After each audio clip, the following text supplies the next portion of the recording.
ভিডিওতে আমরা ষষ্ঠ শ্রেণীর তৃতীয় পর্যায়ক্রমিক মূল্যায়নের ইতিহাসে 2 নম্বর স্কুলের প্রশ্নের উত্তরগুলো আলোচনা করব। একে আছে সঠিক উত্তরটি বেছে নিয়ে লেখো। আই শেষ নন্দরাজার নাম ধননন্দ। 2 কুজুল কদফিসিসের প্রধান এলাকা ছিল কাবুল এবং কাশ্মীর, তাই সি এর দাগেরটা হবে। এ আর বি উভয়ই। 3 বলেছে কোন ভাস্কর্যে গ্রিক ও রোমান প্রভাব দেখা যায় গান্ধার শিল্পরীতিতে। 4 গুহাবাস কারা বানিয়েছিলেন মৌর্য সম্রাটেরা। 5 কোন প্রাণী অশোক স্তম্ভে বসানো থাকতো। সিংহ। 6 ষোড়শ মহাজনপদের আমলে উত্তর ভারতে মানুষের প্রধান জীবিকা কি ছিল। ধোপা নাপিত, তাই সি হবে। এ আর বি উভয়ই। 7 বলেছে মৌর্য আমলে কোন আসবাবপত্র ব্যবহৃত হতো। মাদুর, খাট, তাই সি। এ আর বি। 8 দিয়েছে পারসিক সাম্রাজ্যের শ্রেষ্ঠ সম্রাটের নাম দরায়ুস। 9 কারা পল্লব নামে পরিচিত পার্থীয়রা। 10 দিয়েছে বৈদিক সাহিত্যে কোন ধাতু ব্যবহার করা হতো। তামা এবং ব্রোঞ্জ, তাই সি এর দাগেরটা দেবে। এ আর বি। 11 বলেছে ঋগ্বেদে কোন নদীর কথা পাওয়া যায়। সি এর দাগেরটা। এ আর বি উভয়ই হবে, যমুনা এবং গঙ্গা। 12 বলেছে কোন সাহিত্যে দেবতার অসুরদের বিবাদের কথা পাওয়া যায়। ব্রাহ্মণ সাহিত্যে। 13 কেবলীর নামে কে পরিচিত হন। মহাবীর। 14 দ্বাদশ সংঘ কোন ধর্মের সঙ্গে জড়িত। জৈন ধর্ম।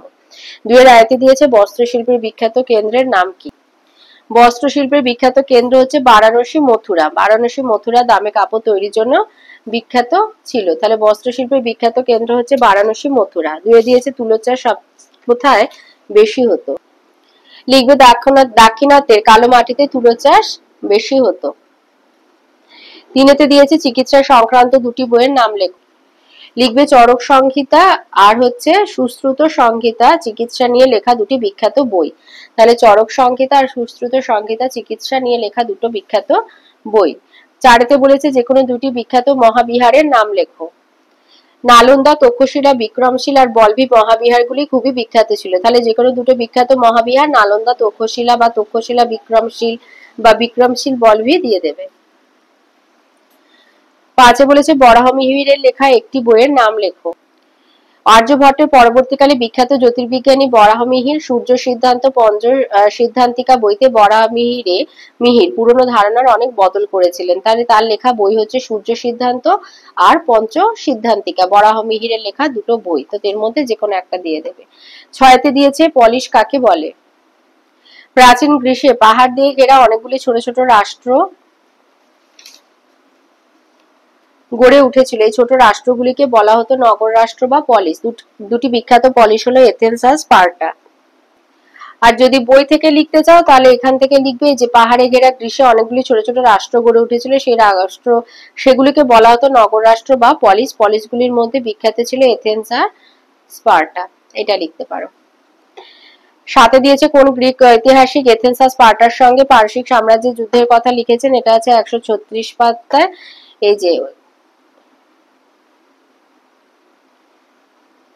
লিখেছে যে এথেন্স আর স্পার্টার সঙ্গে পারসিক সাম্রাজ্যের যুদ্ধের কথা।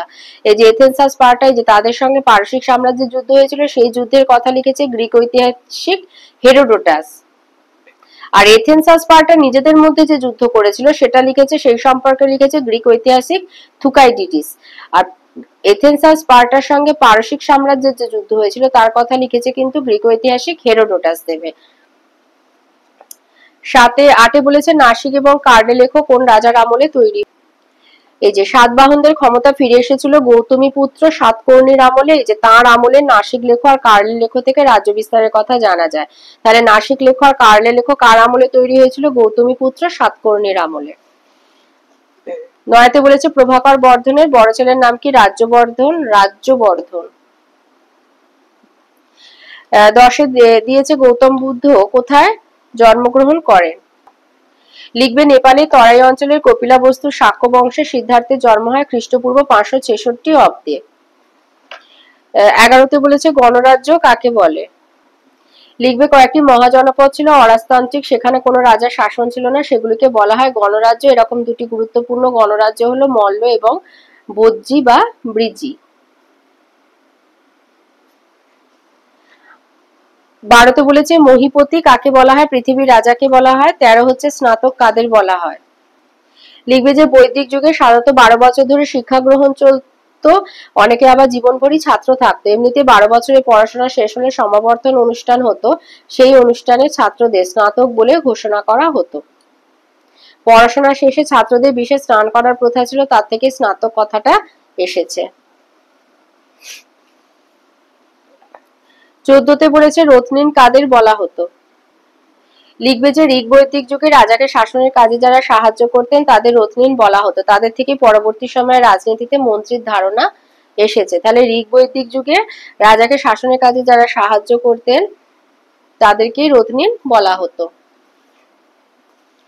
এবারে আসি তিনের দাগে আসি। তিনের আয়তে বলেছে বৈদিক যুগের অর্থনীতি দুটি বৈশিষ্ট্য লেখো অথবা ইন্দো আর্য ভাষাগোষ্ঠী বলতে কি বোঝো। আচ্ছা, এটা লিখবে যে বৈদিক যুগের অর্থনীতির দুটি গুরুত্বপূর্ণ বৈশিষ্ট্য। এক হচ্ছে কৃষি নির্ভর অর্থনীতি।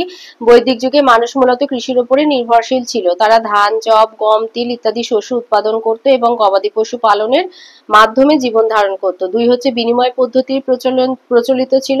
অর্থনীতিতে অর্থের ব্যবহার খুবই সীমিত ছিল। পণ্য বিনিময়ের মাধ্যমে প্রয়োজনীয় দ্রব্য বিনিময় করা হতো, যেমন শস্যের বিনিময়ে অন্যান্য প্রয়োজনীয় জিনিস সংগ্রহ করা হতো।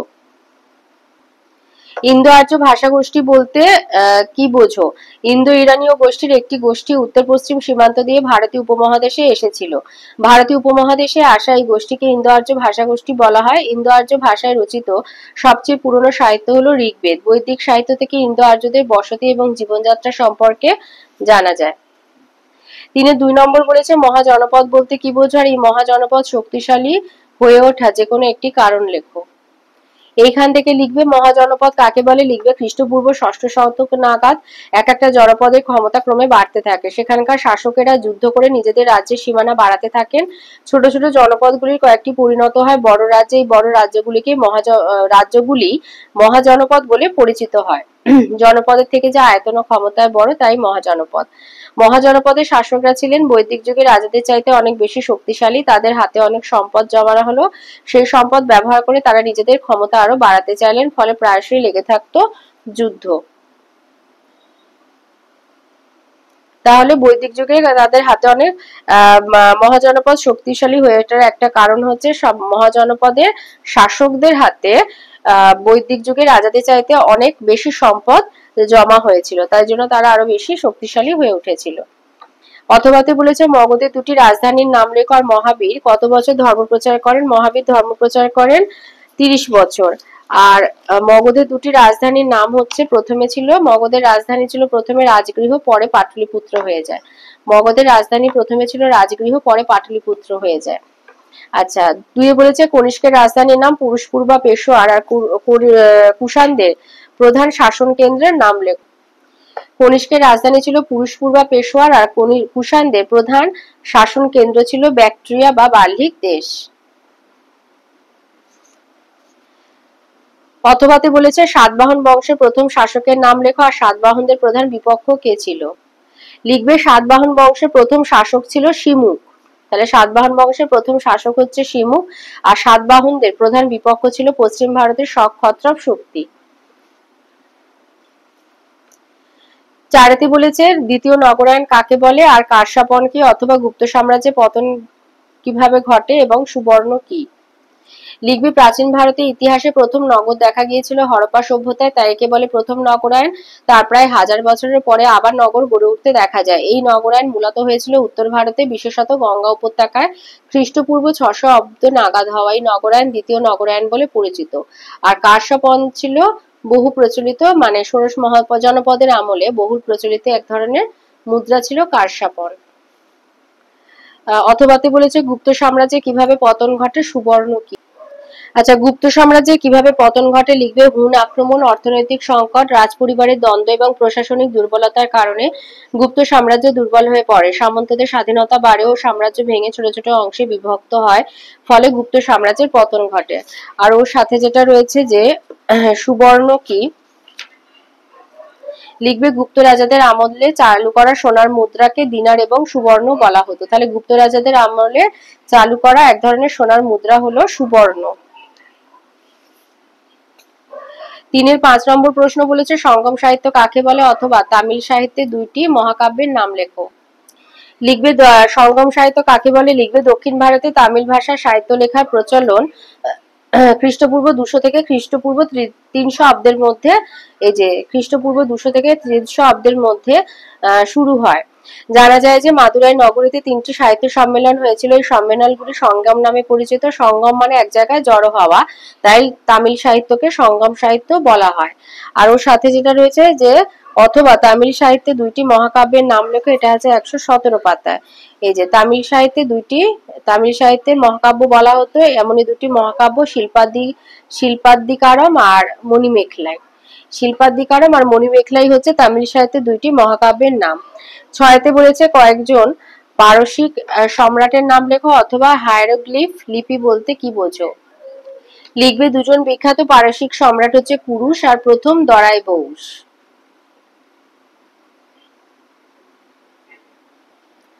তাহলে লিখবে যে দুজন বিখ্যাত পারসিক সম্রাট হচ্ছে কুরুশ আর প্রথম দরাইবউস। এটা লিখে দেবে। আর ওর সাথে অথবা যেটা আছে হায়ারোগ্লিফ লিপি বলতে কি বোঝো। লিখবে যে মিশরি বর্ণ ছবি মিলিয়ে একরকম লেখা ব্যবহার করা হতো, তাকে মিশরীয় হায়ারোগ্লিফ লিপি বলা হতো।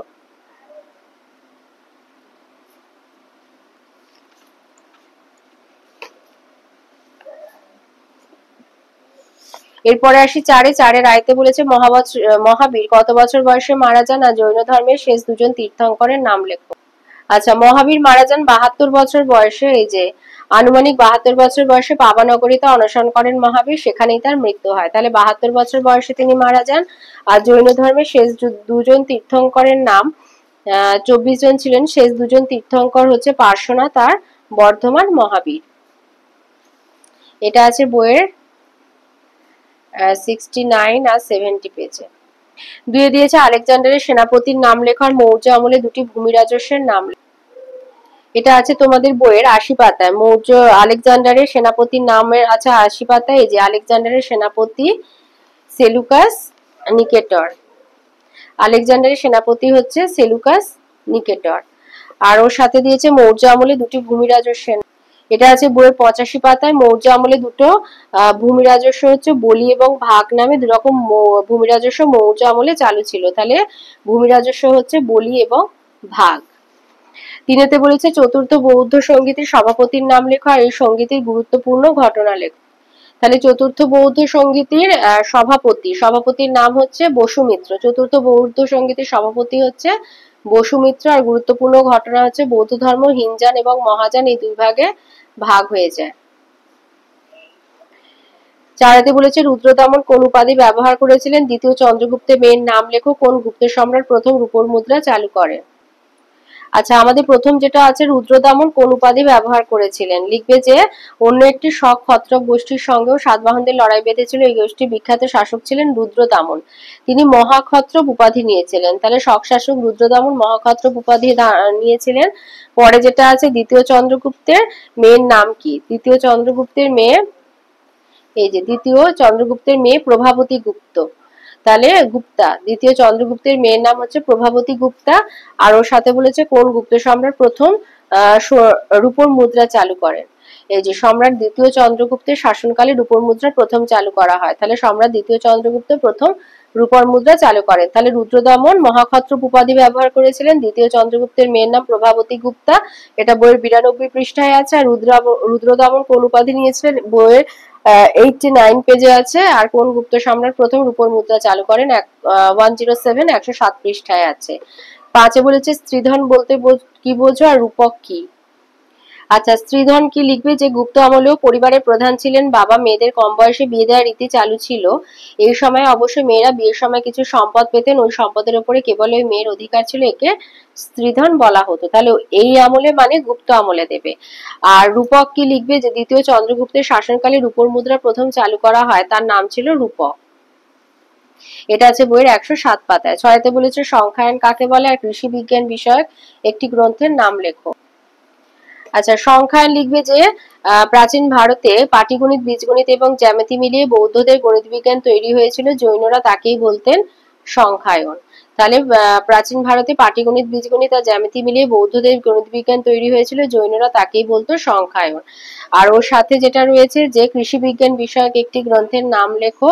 এই যে কৃষি বিজ্ঞান নিয়ে আলোচনা করা হয়েছিল কৃষি পরাশর গ্রন্থে। তাহলে কৃষি বিষয়ক একটি বই হচ্ছে কৃষি পরাশর গ্রন্থ। সাথে দিয়েছে কাবেরী নদীর বদ্বীপ এলাকায় বিখ্যাত বন্দরের নাম লেখো। আর চন্দ্রগুপ্ত মৌর্যের সভায় কোন কোন দূত এসেছিল। তাহলে লিখবে যে কাবেরী নদীর বদ্বীপ এলাকায় বিখ্যাত বন্দর ছিল কাবেরী পট্টিনম। কাবেরী নদীর বদ্বীপ এলাকায় বিখ্যাত বন্দর ছিল কাবেরী পট্টিনম। আর চন্দ্রগুপ্ত মৌর্যের সভায় কোন কোন দূত এসেছিলেন, এটা আছে বইয়ের 141 পাতায়। লিখবে যে গ্রিক শাসক সেলুকাসের দূত মেগাস্তিনিস চন্দ্রগুপ্ত মৌর্যের সভায় গিয়েছিলেন। ওই একই সময়ে সেলুকাসের দূত হয়ে মৌর্য দরবারে গিয়েছিলেন ডায়ামাকাস। তাহলে ডায়ামাকাস আর মেগাস্তিনিস, সেলুকাসের দূত গ্রিক শাসক সেলুকাসের দূত মেগাস্তিনিস আর সেলুকাসের অপর একজন দূত হয়ে গিয়েছিলেন ডায়ামাকাস। তাহলে মেগাস্তিনিস আর ডায়ামাকাস দুজন দূত এসেছিলেন। 8 বলেছে রেশম পথ কাকে বলে আর কোন দুইটি লিপি ডান দিক থেকে লেখা। লিখবে যে রোম সাম্রাজ্যে চীনা রেশমের খুবই চাহিদা ছিল। চীন থেকে কাশগড় হয়ে বিভিন্ন পথে রোম এবং ভূমধ্যসাগরের পূর্ব এলাকায় রেশম পৌঁছত। চীন থেকে রোম সাম্রাজ্যের স্থলপথে রেশম ব্যবসার এই পথকে রেশম পথ বলা হয়। তবে সেই সময় এই পথের নাম রেশম পথ ছিল না। পরবর্তীকালে খ্রিস্টীয় 19 শতকে এই পথকে রেশম পথ বলা হয়। ওর সাথে আছে কোন দুইটি লিপি ডান দিক থেকে লেখা হয়। লিখবে যে এই যে আরামীয় লিপি এবং খরষ্ঠী লিপি। এই যে আরামীয় লিপি থেকে সম্ভবত খরষ্ঠী লিপি তৈরি হয়েছিল। দুটি লিপি ডান দিক থেকে বাঁ দিকে লেখা হতো। তাহলে আরামীয় লিপি এবং খরষ্ঠী লিপি ডান দিক থেকে বাঁ দিকে লেখা হতো। এটা আছে বইয়ের 144 পাতা। এবার আসি 5-এর আয়তে বলেছে মৌর্য আমলের মানুষেরা কি ধরনের পোশাক পরতেন তা আলোচনা করো।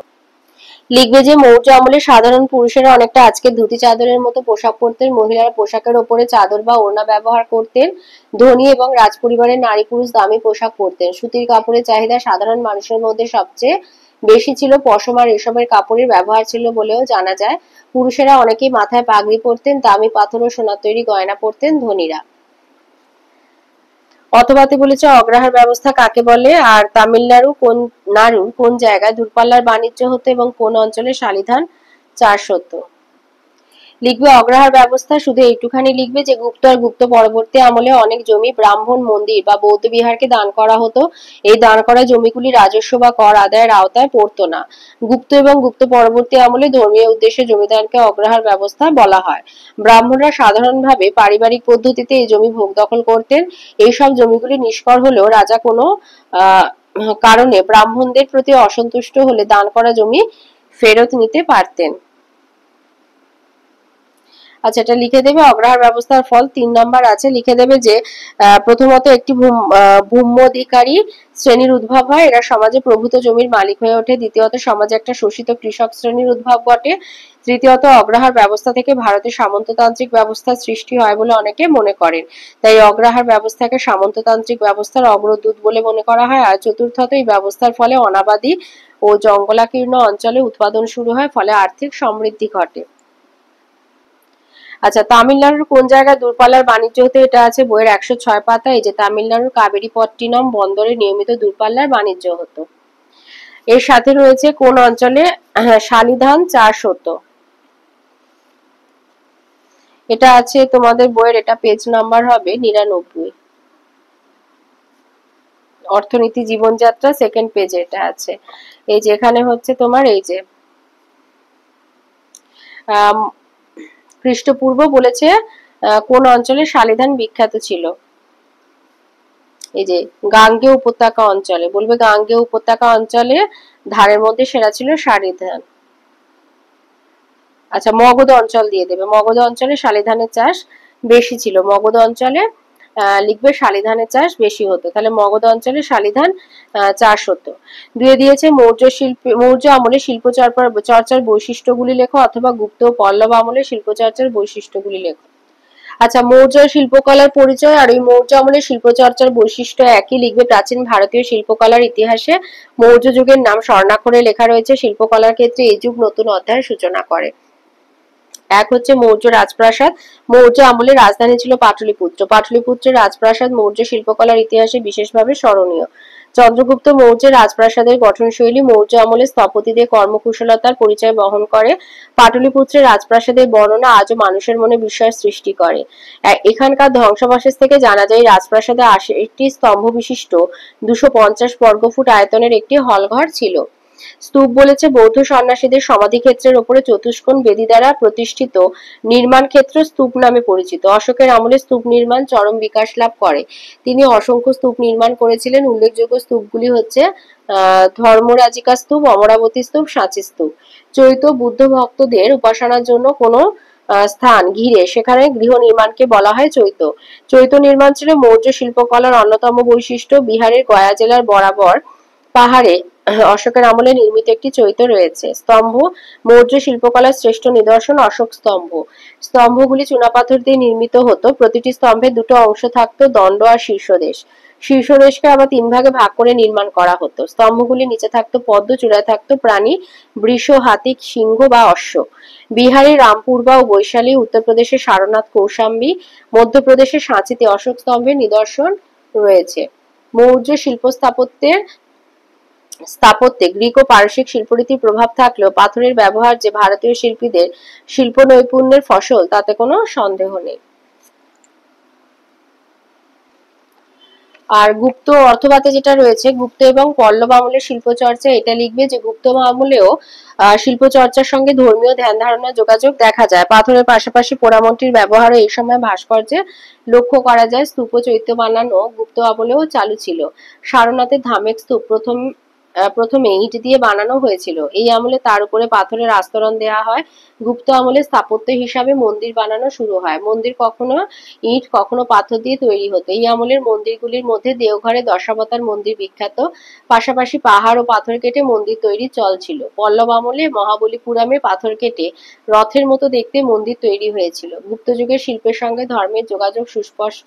গুপ্ত যুগ এবং পল্লব যুগের মন্দিরগুলোর দেয়ালে নানা দেবদেবীর মূর্তি খোদাই করা হয়েছিল, যেমন কৈলাস মন্দিরের রামায়ণের প্যানেল, দশাবতার মন্দিরের ভাস্কর্য।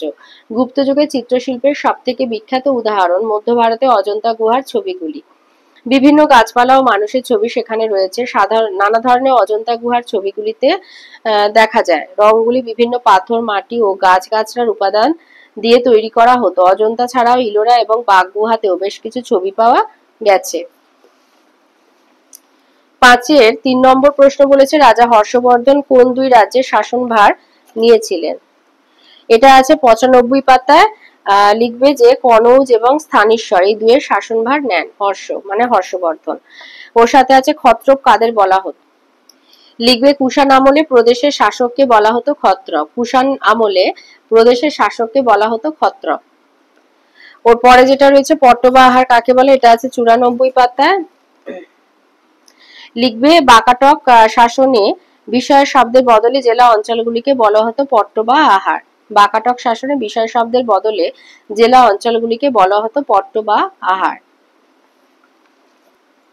লিখবে যে বাকাটক শাসনে প্রদেশগুলি রাজ্য নামে পরিচিত ছিল আর রাজ্যের শাসকদের বলা হতো সেনাপতি। বাকাটক শাসনে প্রদেশগুলি রাজ্য নামে পরিচিত ছিল, রাজ্যের শাসকদের বলা হতো সেনাপতি।